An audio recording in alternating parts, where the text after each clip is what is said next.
Are you confident that you're using words and pronouncing them correctly?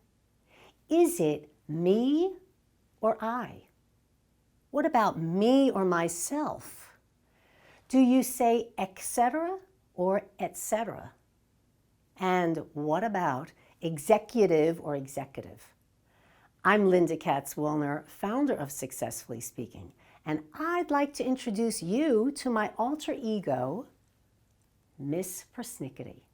Miss Persnickety has an ear for the common mispronunciations and misspeaks that we often use in conversation every day.